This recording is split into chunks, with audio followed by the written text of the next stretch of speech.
আমার ধারণা প্রতিটি মেয়েরই স্বপ্ন থাকে একটা সাজানো গুছানো ঘরে, আর সেই ঘরের মধ্যে যদি কিছু কালারফুল আইটেম থাকে তাহলে কিন্তু ঘরের সৌন্দর্য আরও সুন্দরভাবে ফুটিয়ে ওঠে।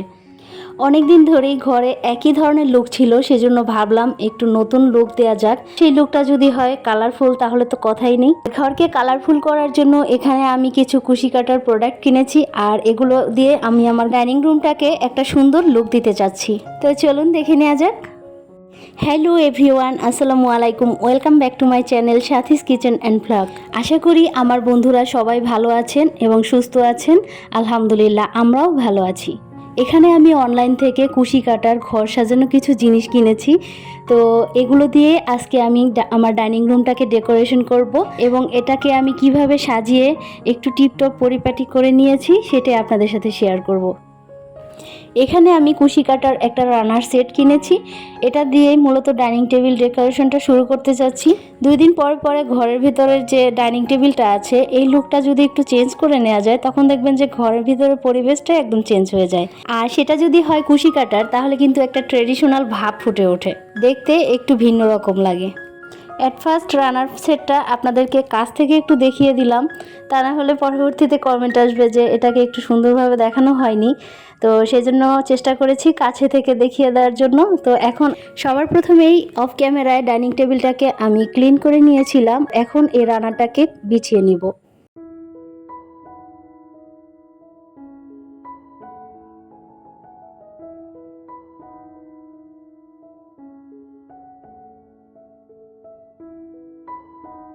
ছোট্ট সংসারে হাজারো সমস্যা থাকলেও এক চিলতে শান্তির খোঁজ করাটা এটা কিন্তু খুবই গুরুত্বপূর্ণ একটা বিষয়। এই যেমন দেশের অস্থিতিশীলতা কিংবা ঘরোয়া জঞ্জাল সব কিছুর ঊর্ধ্বে এক টুকরো স্বর্গ নিজের ঘরটাই। সাধ্য এবং সামর্থ্যের মধ্যে আমাদের ছোট ছোট চাওয়া পাওয়াগুলোর সার্থকতা কিন্তু ঘর সাজানোর মাধ্যমেই বহিঃপ্রকাশ পায়। আমাকে যদি কেউ প্রশ্ন করে নারী কিসে আটকায়, তাহলে আমি অবশ্যই বলবো এই ধরনের সুন্দর সুন্দর জিনিসে আটকায়। আমরা মেয়েরা সাধারণত ঘর সাজাতে বেশ পছন্দ করি, আর এটা কিন্তু প্রত্যেকটা মেয়ের একটা ন্যাচারাল বিষয়। এই ঘর সাজানো সুন্দর সুন্দর জিনিস দিয়ে যদি ঘরটাকে সাজিয়ে গুছিয়ে টিপটপ পরিপাটি রাখা যায় তাহলে দেখবেন যে আপনার দিন শেষে ঘরে ফেরার পরে অন্যরকম একটা শান্তি অনুভব করবেন। আমি আমার এই কুশি কাটার রানার সেটটা কিনেছি অহন বুটিক্স থেকে। এটা একটা ফেসবুক পেজ থেকে কেনা হয়েছে। আমার কাছে তো এই রানার সেটটা দেখার পরে এক পলকেই পছন্দ হয়েছিল। এটা যেমন অর্ডার করেছি ঠিক তেমনই পেয়েছি, আলহামদুলিল্লাহ। এখন আমি ডাইনিং টেবিলটাকে একে একে সুন্দর করে সাজিয়ে নিচ্ছি। সবার প্রথমে আমি এই রানারের উপরে খেজুর পাতার ম্যাট রেখেছি। এর পাশে রেখেছি কাঠের একটা ট্রে। সেই ট্রের উপরে রেখেছি ফ্লাওয়ার ভাস এবং একগুচ্ছ টিউলিপ। এর পাশাপাশি রেখেছিলাম স্পুন হোল্ডার আর ছোট্ট একটা ক্যান্ডেল, যেটা আমার ডাইনিং রুমের সৌন্দর্য অনায়াসে বাড়িয়ে দিবে।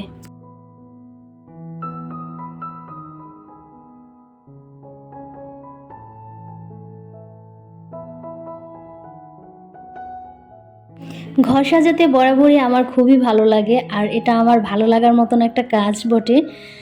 আমার ঘরটা যখন এলোমেলো থাকে তখন যেন আমার মাথার উপর একটা বোঝা পড়ে থাকে, আর ঘরটা যখন সুন্দর ছিমছাম পরিপাটি থাকে তখন মনের মধ্যে একটা অন্যরকম প্রশান্তি আসে।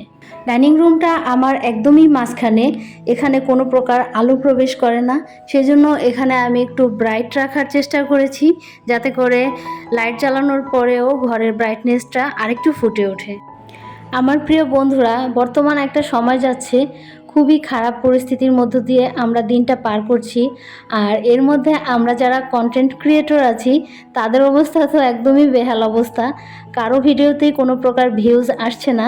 তো প্লিজ আপনাদের কাছে আমার অনুরোধ রইল, আপনারা আমাকে একটা ছোট্ট লাইক দিবেন। আপনারা তো যথাযথ কত জায়গায় কোনো না কোনো ভিডিও দেখে একটা লাইক করেন, তো আজকে প্লিজ আপনার একটা আঙ্গুলের সাহায্যে আমাকে একটা লাইক দিয়ে যাবেন। আপনাদের কাছে অনুরোধ করে একটা লাইক চাওয়ার পরেও কেন যে আপনারা একটা লাইক আপনাদের আঙ্গুলের সাহায্যে দিতে চান না, সেটা একমাত্র আপনারা এবং আল্লাহ পাকই ভালো জানেন। তবে আজকে এক প্রকার দাবিই করলাম, প্লিজ একটা লাইক দিয়ে যাবেন। এখন আমি কুশি কাটার এই ফ্লাওয়ারগুলো দিয়ে দরজাটাকেও একটু সাজিয়ে নিচ্ছি, যেহেতু এটা আমার ঘরে প্রবেশ করার মূল দরজা, ড্রয়িং রুম থেকে প্রবেশ করতে হলে আমার এই দরজা দিয়েই সবাই আসা যাওয়া করতে হয়। ড্রয়িং রুমটা একটু সাইড পড়ে রয়েছে, সেজন্য এই দরজার পাশাপাশি মেইন দরজা, আর তাই আমি এই দরজাটাকে একটু সুন্দরভাবে ডেকোর করে নিচ্ছি, এতে করে ঘরের লুকটা একটু অন্যরকম আসবে। এর পাশে আমি যে একটা ছোট্ট কিউট ঘর রেখেছি, সেই ঘরটা আমি ইউজ করি কি হোল্ডার হিসেবে। এই ঘরটা কিন্তু আমার হাতে বানানো।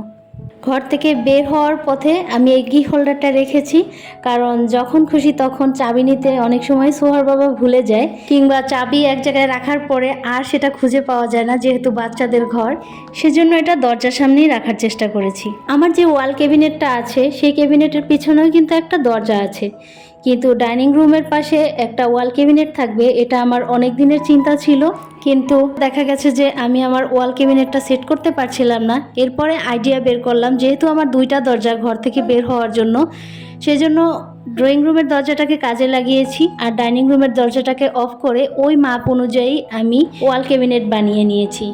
এখানে যে বেসিন আছে, বেসিনের পাশেও একটা ফ্লাওয়ার ভাস রাখার চেষ্টা করেছি। আর এই লিপন আর্টগুলো, এগুলো তো আপনারা আগের ভিডিওতে দেখেছেনই, এগুলো আমার নিজের হাতে করা। এর পাশে একটা আর্টিফিশিয়াল প্ল্যান্ট রেখেছি, তারই পাশে আছে একটা মদিনা শরীফের পিকচার। অনেককে দেখেছি ডাইনিং রুমে ফ্রিজ রাখে, কিন্তু আমার কাছে রান্নাঘরে ফ্রিজ রাখলে সেটা খুব ভালো হয়, এটা আমার কাজের ক্ষেত্রে খুব সুবিধা হয়। সেজন্য আমি ওয়াশিং মেশিন রান্নাঘরে না রেখে ফ্রিজটাকেই রান্নাঘরে রাখার প্রাধান্য দিয়েছি।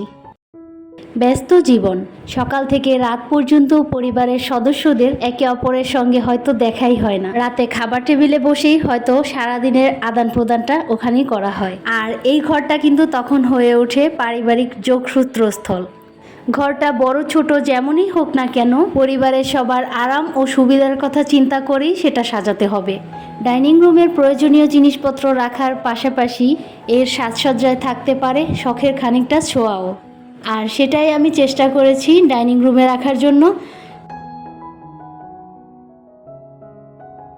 ডাইনিং টেবিলের পাশের বেসিন এরিয়াটা সাজানোর জন্য দুই সাইডে দুইটা ফুলের টব রেখেছি। বেসিনের উপরে আয়নার পাশে একটা আর্টিফিশিয়াল লতা রেখেছি, এর পাশে একটা লাকি ব্যাম্বো গাছও রেখেছি, যেটা পানিতে ভিজিয়ে রাখা হয়েছে। এখানে একটু একটু সবুজের ছোঁয়া রাখার জন্য বেসিন এরিয়ার সৌন্দর্যটা ফুটে উঠেছে। বেসিনের পাশেই পানির ফিল্টারটা রেখেছি, যাতে করে পানি নিতে আমার সহজে সুবিধা হয়। আর নিচে একটা বেতের ঝুড়ি রেখেছি, এর মধ্যে প্রয়োজনীয় কিছু জিনিস রাখা আছে। আমার ডাইনিং টেবিলটা আমার রান্নাঘরের পাশেই, যার কারণে আমি খাবার দাবার নিয়ে আসার পরে খুব সহজেই আমার ডাইনিং টেবিলে সার্ভ করতে পারি। আর এজন্য চেষ্টা করেছিলাম রান্নাঘরটা যেন ডাইনিং টেবিলের সাথেই হয়। আসলে সাজসজ্জার বিষয়টা হচ্ছে এমন যে এই কাজগুলো করার আগে একটু সাজানো গুছানো পরিপাটি, এবং দ্বিতীয় স্টেপ হচ্ছে একটা নির্দিষ্ট পরিকল্পনা থাকতে হবে। নির্দিষ্ট পরিকল্পনা না থাকলে কোনো কাজই সুন্দর হবে না। আপনাদের অনেকেরই চাওয়া ছিল আমি যেন আমার ডাইনিং টেবিল রুমের ট্যুরটা দিই, বেডরুম ট্যুর দিই, কিচেন ট্যুর দিই, হোম ট্যুর দিই। ইনশাল্লাহ একটা একটা করে আমি আপনাদের সাথে সব রুমের ট্যুর দেওয়ার চেষ্টা করব। তো আমার আজকের এই ভিডিওটি কেমন লেগেছে আপনারা কিন্তু কমেন্টের মাধ্যমে জানাবেন। আপনারা যদি আমাকে জানান তাহলে আমার কাছে খুবই ভালো লাগবে।